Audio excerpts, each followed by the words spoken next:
Today we want to take a look at another problem in optimization.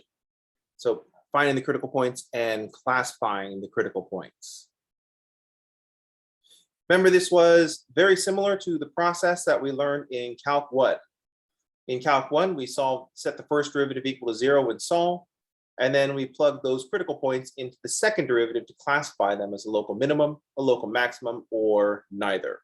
We should also look for points where the first derivative is undefined, as those will be critical points as well. When we trade our function of one variable for a function of two variables, the process is pretty much the same. We want to set the first derivative equal to 0 and solve, but we've got two first derivatives. So in the find critical points part of the program, instead of solving f prime equals 0, since we don't have just one f prime, we need to solve fx equals 0 and fy equals 0 as a system. We summarize this by saying we have to solve the equation gradient of f is equal to the 0 vector. Because that means we need fx to equal 0 and fy to equal 0. Then when we get to the classifying of the critical points, we have two first partial derivatives, so we have four second partial derivatives. So we have to build the discriminant and see what the discriminant tells us about the critical points. So in the classify category, we combine all four of our second derivatives. So we calculate the discriminant,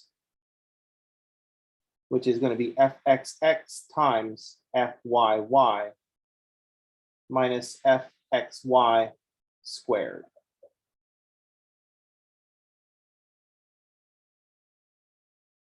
And then we have four possibilities for the discriminant. If the discriminant is positive and fxx is positive, then we have a local minimum. If the discriminant is positive, that means fxx and fyy have the same sign. That's why we only have to look at one. If the discriminant is positive and fxx is positive, that means fyy must be positive as well. And relating this to what we've done before, second derivative positive means concave up, and so we have a local minimum. We're just making sure that we're concave up in both the x direction and the y direction. If the discriminant is positive and fxx is negative, so discriminant positive means fxx and fyy have the same sign. So if the discriminant is positive and fxx is negative, that means fyy is negative as well. Second derivative negative means concave down. That means we'll be looking at a local maximum. We just have to make sure that we're concave down in both the x and y directions.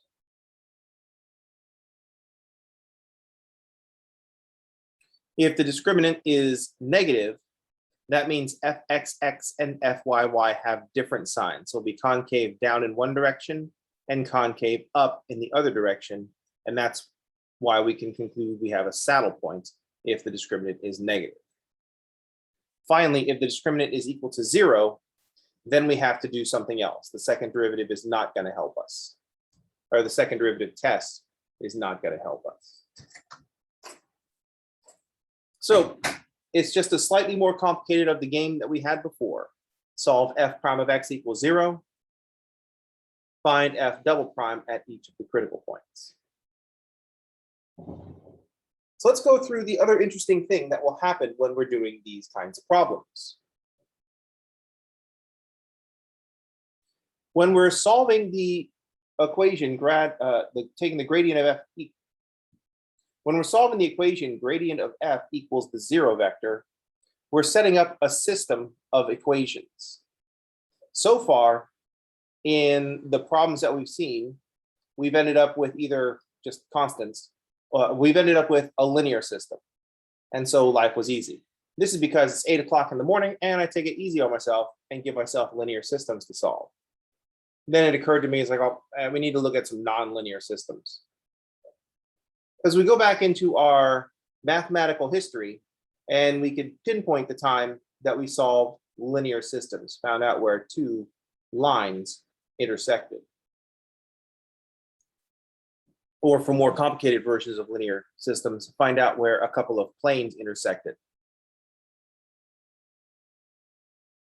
So let's just begin this problem. We're going to start by looking at fx and fy. So fx at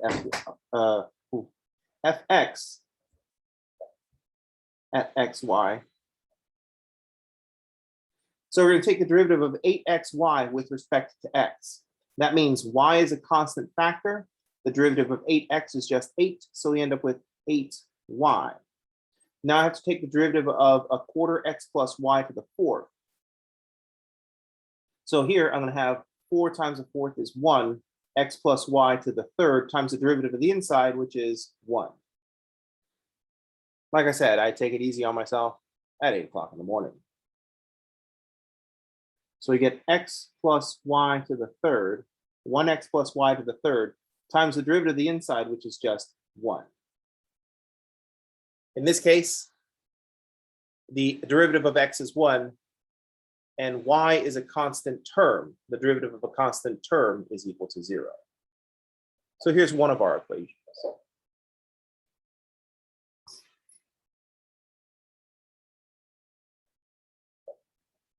Or here's one of our derivatives. Our derivative with respect to y. Now, x is the constant factor. We're taking the derivative of y, which is equal to 1. So 8x is the constant factor. And this term works out the same way because x and y both have the same coefficients.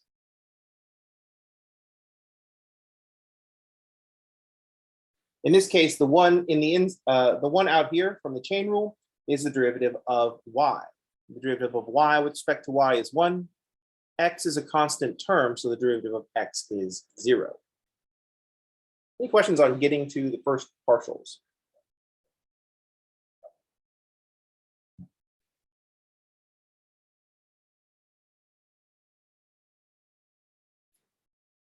Now, what we need to do is set each of these first partials equal to 0 and solve. What we've ended up with is a nonlinear system.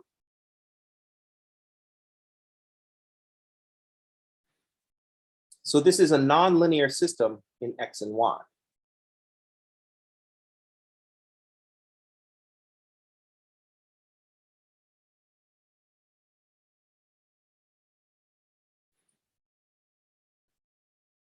Now we go back into our math history and we remember we can pinpoint in our algebra classes when we were solving linear systems. Some of you were solving linear systems with me over the summer because you took linear algebra. So linear systems comes up all the time. We remember how to do that.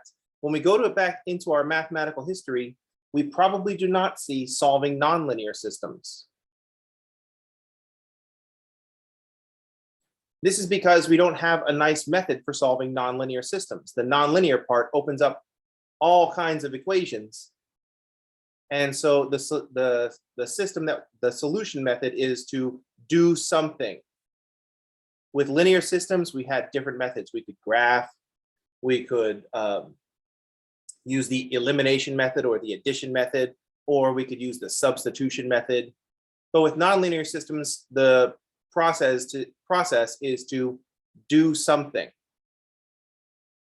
It's kind of like the way that we have to think about the order of operations once we start throwing in more operations.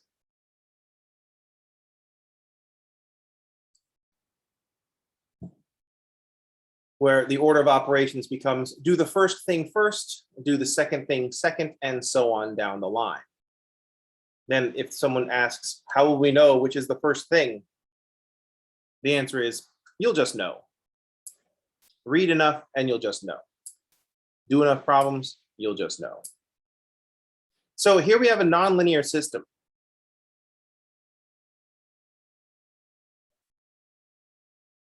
One of the strategies for solving systems is the substitution method. Solve for one of the variables and plug it into the other equation.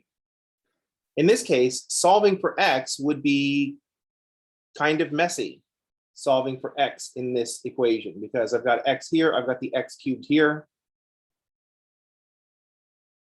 It's going to be hard to solve for just an x. Similarly for y. I suppose I could subtract an 8x and then take a cube root and then have an expression for y. But then I've got to plug that into the first equation. And I'm going to have cube roots running around all over the place. So what we need to do in this particular case is look for something else that we can use. One thing we know is we could use the substitution method, solve for one variable in terms of another variable, or we can use the addition method where we add the equations together and have a variable cancel out. Like I said before, I take it easy on myself at 8 o'clock in the morning. We're just going to start by expanding what we see as a variable. Solving for x or solving for y in either one of these equations is going to be messy. It's going to have some cube roots running around. And that sounds like we're going to make things worse. But if we expand what we see, in the first equation, we have 8y minus x, the cube of x plus y, the cube of the sum of x and y. And the second equation has 8x minus the cube of the sum of x and y. So notice that both of these equations have this same expression, the cube of the sum of x and y.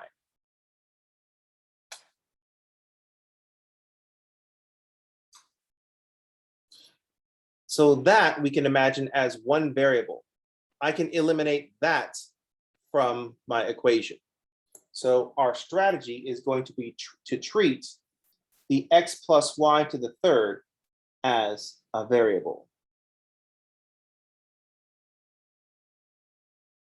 Once again, we're going to use methods that we had before, but for linear systems, but in nonlinear systems, we're going to have to expand what we view as a variable.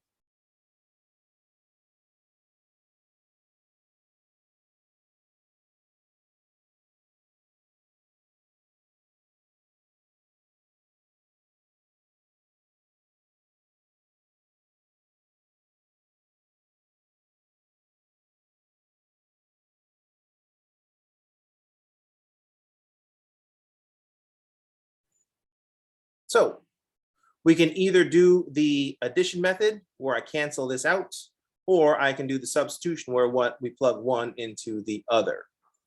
So we can do addition or elimination style.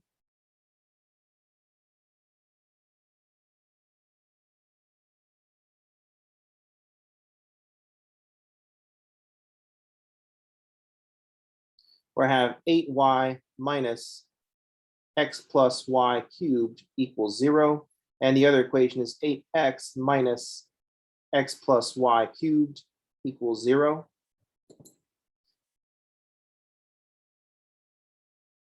We can try to eliminate the x plus y cubed variable. I'll just multiply the first equation by, say, -1.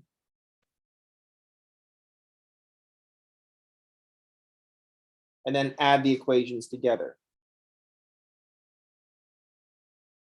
So 8x minus 8y is equal to 0. So we can eliminate these two.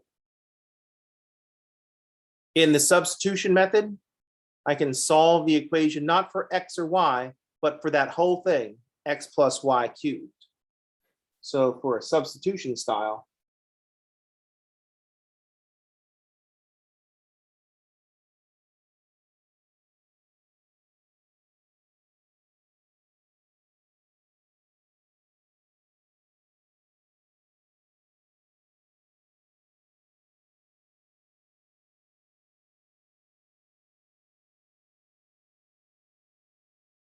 I can solve one of the equations for one of my variables.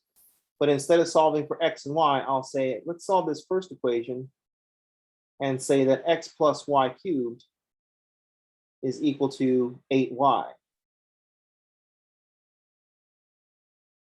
and then plug that into the second equation. Replace the x plus y cubed in the second equation, and then we'll come up with 8x minus 8y equals 0.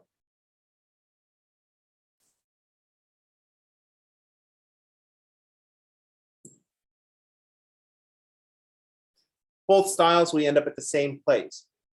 The thing that we're doing that's different is we're treating x plus y cubed as one of the variables. Sometimes this is hard to see when we first start dealing with lots of nonlinear systems.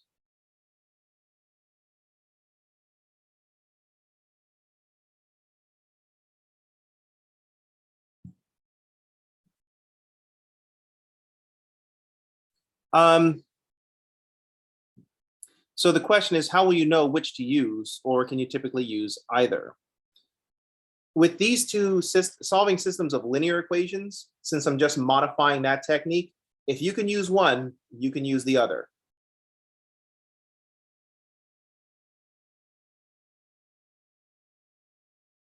So the best one to use is whichever one occurs to you first. So if when you look at this system, the first thing that you see is I go, oh, I can cancel off x plus y to the third power. Then that's what you should do. If you look at this system of equations, see, oh, this means that since the x plus y to the third is the same in both equations, this tells me that 8x is equal to 8y.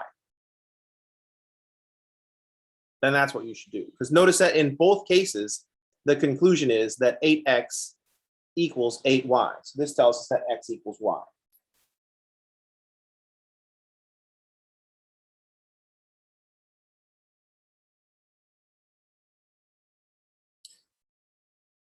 You might have looked at these equations and said, this is telling me that x must equal y. If both these expressions need to equal 0, this is telling me that x equals y. So maybe we're just confirming this. Maybe we look at the system of equations and we don't see that x has to equal y right away. We need something to do. Here's one of the things that we can do.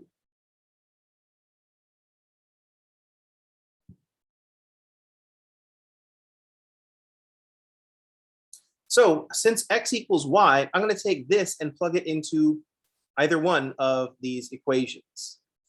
I've combined the two equations. Now I want to plug them into one of the equations.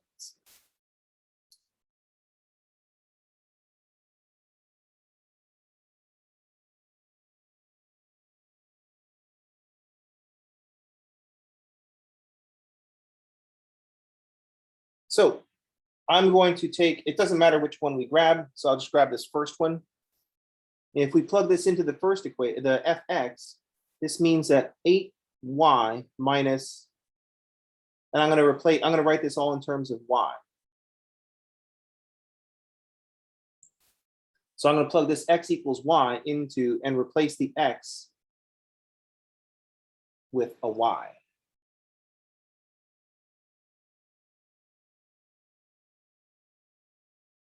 So this tells us that 8y, y and y is 2y, cubed is 8y cubed.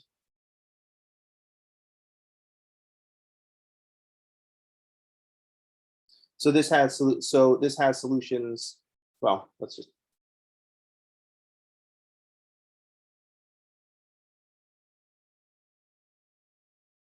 Zero, -1, and 1.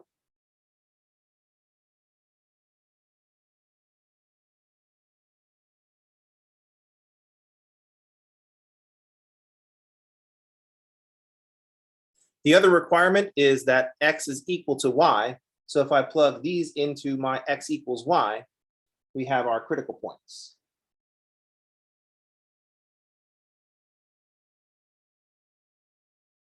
Zero, 0, 1, 1, -1, -1. So now I just take my y values, put them back into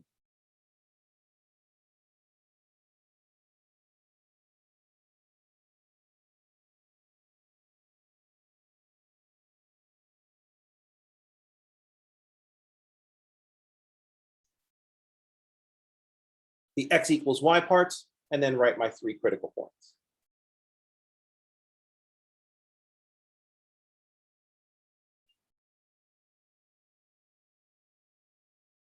So I picked 8y minus x plus y cubed equals 0. I could have used the other one, and it would have worked out the same way. So if I took the x plus y, x equals y. If I plug that into 8x, then I would just want to write an equation in x. So instead of replacing the y with an x, or sorry, the x with a y, I'll replace the y with an x. Because what we're trying to get is an one equation in one variable.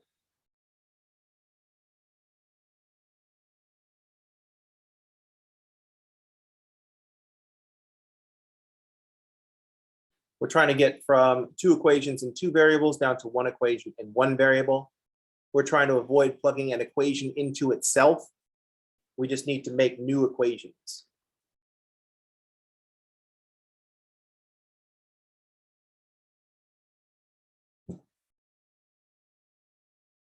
At this point, it'll just be a matter of finding our 4 second derivatives and building the discriminant. So let's do that.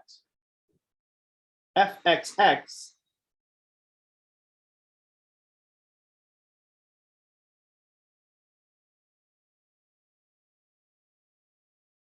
So I want to take the derivative of 8y minus the cube of the sum of x plus y. I don't know why I'm being so pedantic about reading that. That's because I was having an algebra conversation yesterday and trying to speak algebra properly. It's kind of messy when you try to read it properly, speak it properly. So I'm going to take fxx, so the derivative of 8y minus the cube of the sum of x plus y, there it is again, with respect to x. So with respect to x, 8y is a constant term. The derivative of x plus y to the third is minus 3x plus y squared times 1. So minus 3 times x plus y squared.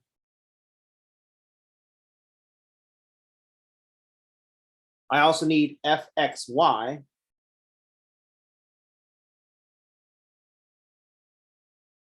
In this case, the derivative of 8y is 8. And the derivative of x plus y to the third is minus 3x plus y squared.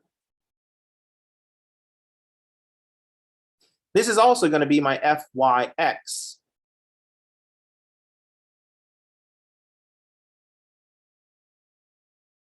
I don't need both for the discriminant, but it's nice to know that most of the time they're going to be the same.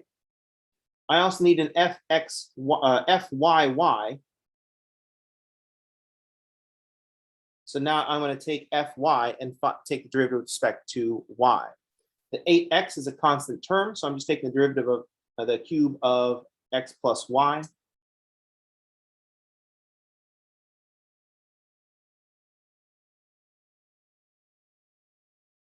And now we can construct the discriminant. We have the 4 parts we need for the discriminant. 3 parts we need for the discriminant.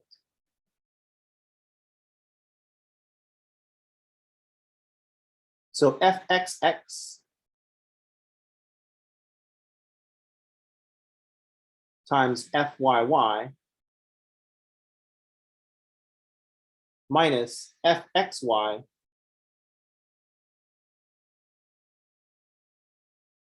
squared.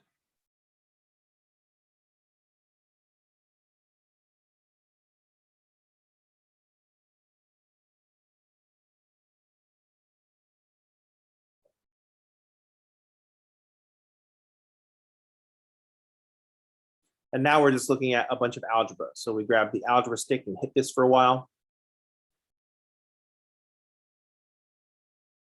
So we have 9x plus y to the 4th. And then I have to multiply this out. This is all just going to get squared. So I'll have minus 64, 24, 48, minus 48 x plus y squared plus 9 times x plus y to the 4th.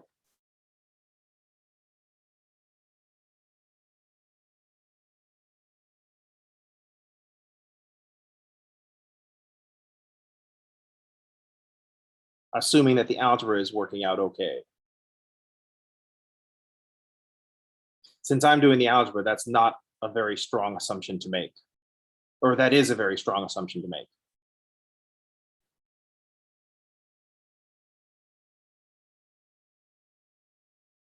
The only thing I'm worse at than arithmetic is algebra. Mostly because of all the arithmetic that's attached to it. So we can see the 9 and x plus y to the fourth cancel out. I'll have a negative times a negative will give us a 48x plus y squared minus 64. So there's our discriminant. It won't fit down here.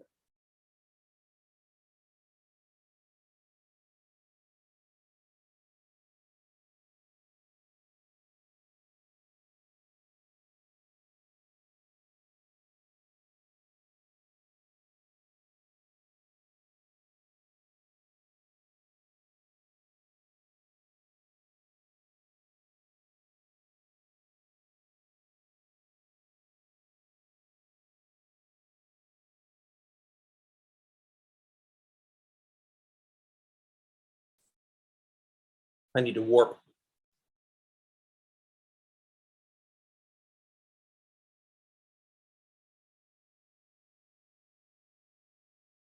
Now we just need to evaluate the discriminant at our 3 critical points. Look for positive, negative, or 0. Looks like we won't get 0, so that's good. Any questions?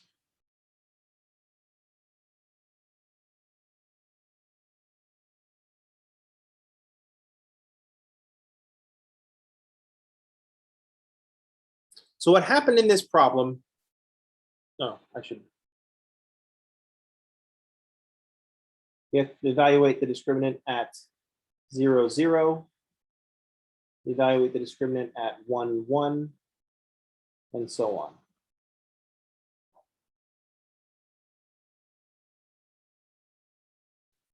So the point of doing this problem, first of all, is to reinforce the notion that it's solve first derivative equals 0, then plug into the second derivative. We just had to modify that process for functions of more than one variable. Solve the gradient equals 0. That gets all the derivatives equal to 0. The other part of this problem was coming up with a nonlinear system where we don't have a set of instructions. We can't just grab our old elementary algebra book and look up the section on solving nonlinear systems. The most important thing to do when you're trying to solve a nonlinear system is to do something and to know what things you can do and what the purpose of doing those things is. Knowing that you can solve one of the equations for one of the variables and plug it into the other equation. Knowing that you can add the equations together to make a third equation. So it really comes down to understanding the point of all the steps in solving linear systems from your algebra class, because we're just modifying them to fit the new thing that we're doing. So that's all we ever do in math. We take our new problem and make it look like an old problem.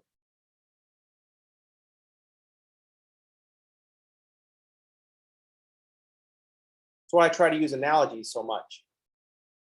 Because all we ever do is take one problem and try to make it look like another problem and say, well, what did we do then? And then, of course, the other great tricks, multiply by 1, add 0. Any questions? Comments? Snide remarks?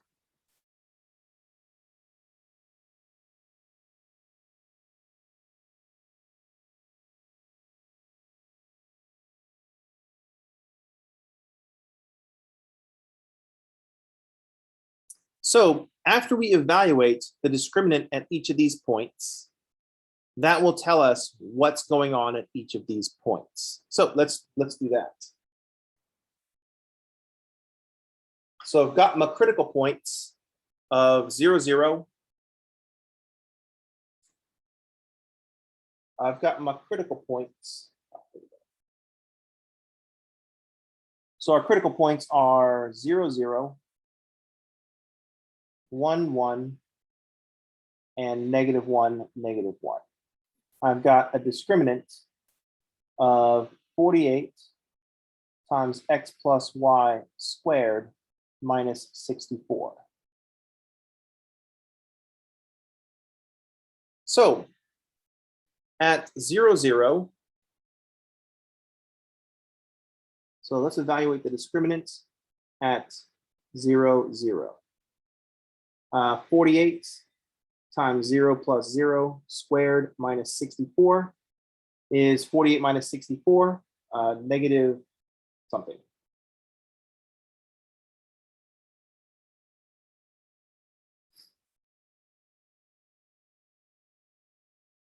So at 0, 0, the discriminant is negative. So that tells us that we have a saddle point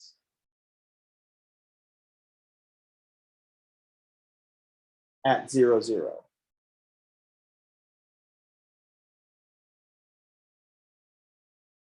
$16, thank you.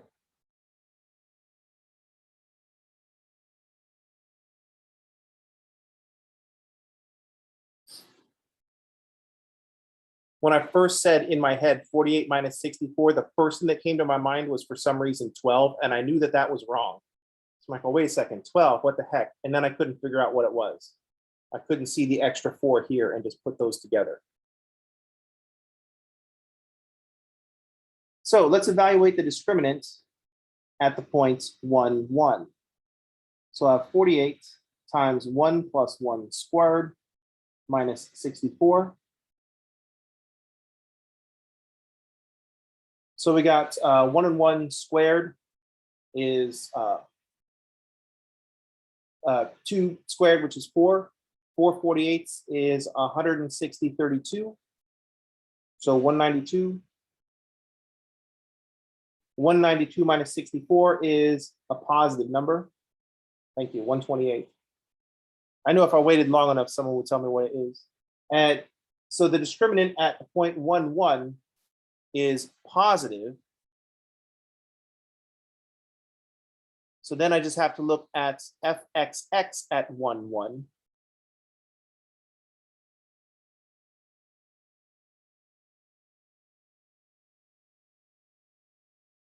Fxx is negative 3 times x plus y squared. So fxx is going to be negative. We don't have to work it out, but we know it's going to be negative. So we get negative 12, which is less than 0.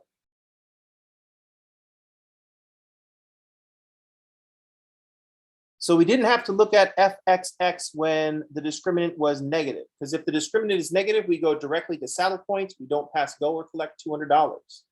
If the discriminant is positive, that's when we had 2 different cases. Discriminant positive, fxx positive. Discriminant positive, fxx negative. So these 2 combined tell us that we have the discriminant is positive and the second derivative is negative, concave down. So it looks like we have a local max at 1, 1.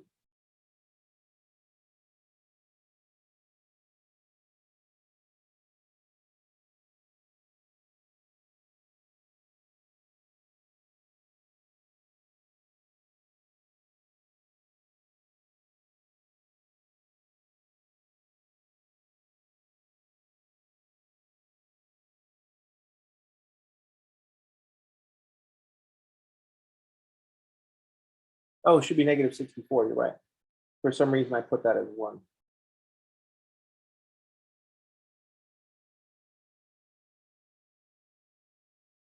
Now I really see why I didn't write 12, because there were 2 reasons it wasn't 12. Because the 48, this is all 0.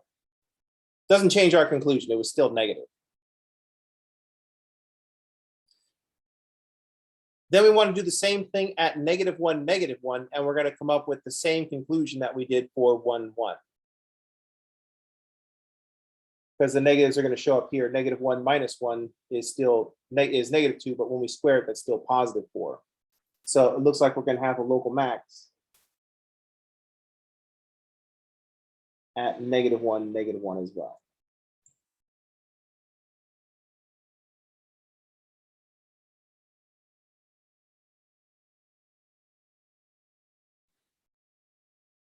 Any questions?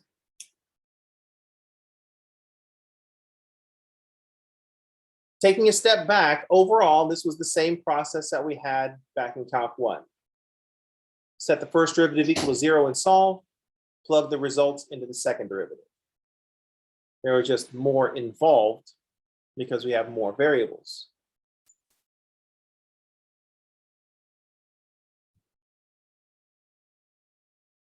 Any questions?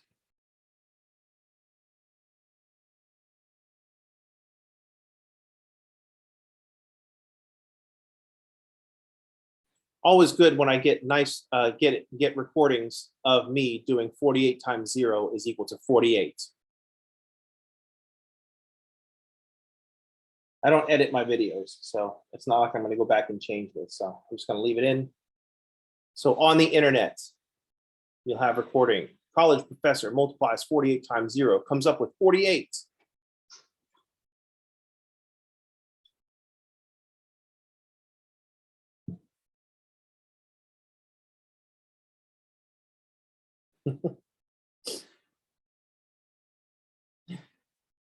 World star calculus.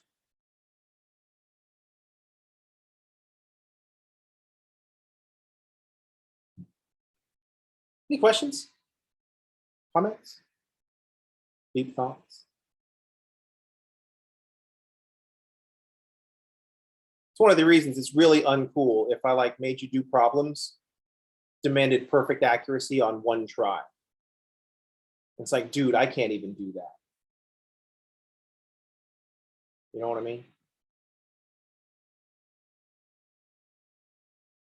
And it's not like classifying these critical points is actually the point of this problem. Because if we wanted to find the critical points, what we would probably do is grab Wolfram Alpha and say, hey, Wolfram Alpha, what does this graph look? What does this surface look like? And Wolfram Alpha would be like, oh, here you go. But that's not the point. Finding and classifying these points is not the point. I'm not sure I've been alive in a time when that was the point. Or at least not alive and of an age where I could be working, where that would be the point of my work. You know what I mean?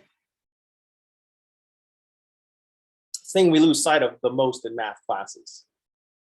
Coming up with the answer is almost never the point of the problems that we're doing.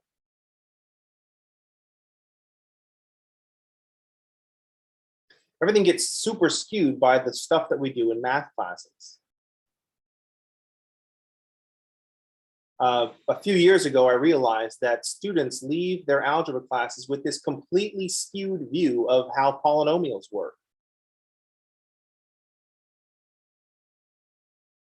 You spend all this time factoring polynomials, and then like subconsciously, you start believing that most of the polynomials that you'll encounter are factorable, because most of the polynomials that you've encountered once you get out of your algebra classes have been factorable.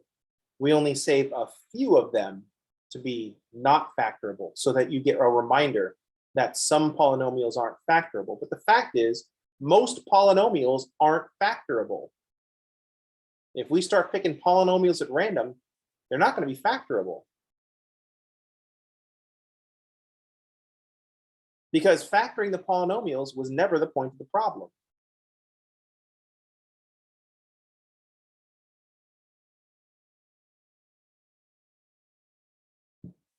That's one of the things that I want to include if I ever start doing mathematical bias training. Our experience leads us to this incorrect conclusion that, oh, most polynomials are factorable, because all the polynomials I've seen, most of those have been factorable. And that's like the essence of how bias works. You base conclusions on your own experience and forget the fact that your own experience might not be a complete experience and might be different than someone else's experience. Because there's someone out there who's encountering polynomials at random and saying, oh man, I'm never finding factorable polynomials. You know what I mean? Anyway, bias training through mathematics. Is there nothing that math can't do?